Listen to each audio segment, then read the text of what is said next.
Baik, bismillahirrahmanirrahim. Assalamualaikum warahmatullahi wabarakatuh. Apa kabar teman-teman semua?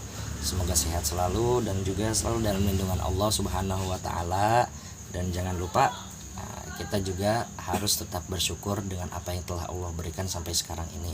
Nah, di kita sekarang mungkin pelajaran ini salah satu flashback ketika teman-teman udah belajar, mungkin hanya sekedar mengingatkan ya, ketika teman-teman sudah belajar di kelas 5 lalu, yaitu tentang rukun iman yang keenam, yaitu adalah tentang qada dan qadar. Nah, qada dan qadar itu kan terbagi menjadi menjadi dua. Nah, nanti itu akan kita bahas. Nah, sekarang secara pemahaman.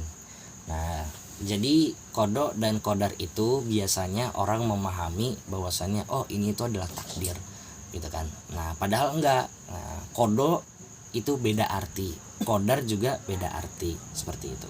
Tapi secara kesimpulannya, qada dan qadar itu adalah menerima ketentuan yang sudah Allah berikan secara baik dan buruk. Artinya ketika Allah memberikan kebaikan kepada kita, nah itu tetap harus kita syukuri.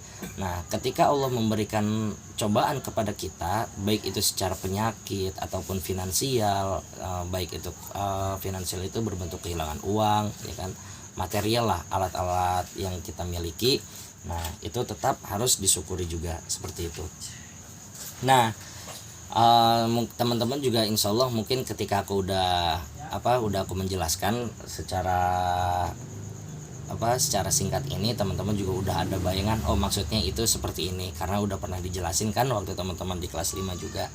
Nah, di sini qada itu seringkali diartikan yaitu adalah takdir yang merupakan yang selalu dikaitkan dengan kehidupan, seperti itu. Nah, sedangkan qadar yaitu ialah ukuran ataupun pertimbangan. Nah, jadi maksudnya ukuran ataupun pertimbangan ketika kita mendapatkan sesuatu, nah Allah memberikan misalnya yang baik lah, yaitu biasanya dapat rezeki. Nah, itu sebagai pertimbangannya adalah agar kita mendapat bertambahnya rezeki itu berarti kita harus bersyukur, kayak gitu. Nah, kalau seandainya kok cuma segini, kemarin nggak segini, nah berarti itu udah kufur. Nah, maka ketika di bulan yang akan datang gitu kan, ataupun keesokan harinya, nah rezeki tersebut akan dikurangi, kayak gitu. Kenapa? Karena kita udah kufur di hari sebelumnya, kayak gitu. Nah, di situ juga di modul yang sudah aku buat, nah di situ kan ada macam-macam. Nah, macam-macam takdir itu kan ada dua, yaitu takdir mu'allaq dan takdir mubrom. Nah, di sini aku jelaskan sedikit aja yang insya Allah bisa teman-teman pahami ya. Nah, takdir mu'allaq itu ialah sesuatu yang digantungkan. Nah, artinya merupakan suatu takdir yang sudah Allah gantungkan kepada peran ataupun serta umat manusia melalui ikhtiarnya. Manusia diberikan oleh Allah kesempatan untuk berusaha semaksimal mungkin, tetapi semuanya itu merupakan ketentuannya ada di tangan Allah. Kalau seandainya kita pengen pinter, nah usaha kita itu apa? Berarti harus belajar. Nah, supaya kita ingin sehat, berarti usaha kita itu apa? Berarti kita itu harus menjaga kesehatan, seperti itu. Nah, artinya takdir mu'allaq ini adalah suatu takdir yang bisa kita ubah, kayak gitu.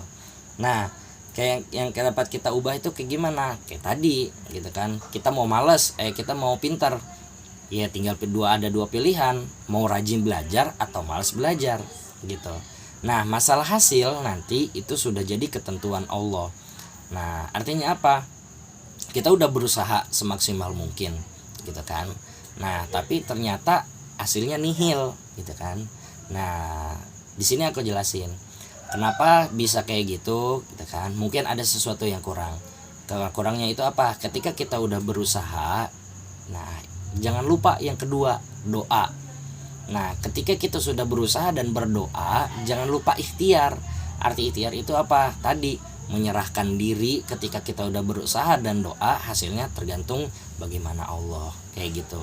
Nah, tapi ada syair yang mengatakan bahwasannya biqadri mata tani tanalu mata tamana, sebesar apapun usahamu maka nilainya seperti itu. Artinya ketika kamu bersungguh-sungguh untuk mendapatkan nilai 9, nah insya Allah hasilnya pun akan dapat sesuai dengan kadar keusahaan teman-teman kayak gitu. Jadi ketika kita berusaha dalam hal apapun, jangan lupa 3 tadi, sungguh-sungguh, doa, dan ikhtiar. Seperti itu dia takdir mu'allaq.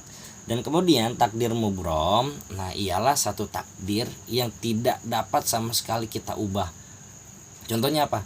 Hidup, mati, rezeki, jodoh, itu udah jadi ketentuan. Nah itu tidak bisa diubah. Nah kan kenapa? Nah rezeki misalkan di bulan ini Hisam bakal dapat uang 50 juta misalnya gitu kan. Nah sedangkan misalnya Dewa di bulan ini akan dapat uang 10 juta. Nah itu itu sudah rezeki yang memang udah Allah tentukan gitu. Nah kemudian kematian. Nah kematian ini tidak bisa dipungkiri. Nah dalam keadaan apapun dia itu bakal selalu mengintai.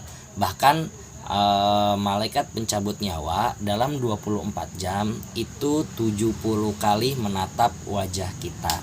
Tujuannya apa? Yaitu meminta dia memohon kepada Allah, ya Allah, bolehkah aku aku cabut hambamu ini gitu kan.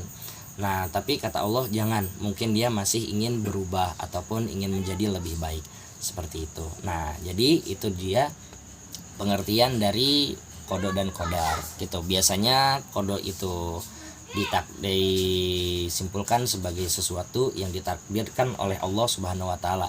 Kemudian macam-macamnya juga itu ada 2 tadi. Yang pertama ialah takdir mu'allaq, yaitu takdir yang bisa kita rubah gitu kan. Tapi untuk hasil itu tergantung bagaimana Allah nanti. Kemudian yang kedua ialah takdir mubrom, yaitu suatu takdir yang memang ketentuannya itu sudah ada di tangan Allah ataupun sudah tercatat di dalam Lauhul Mahfuz. Seperti itu.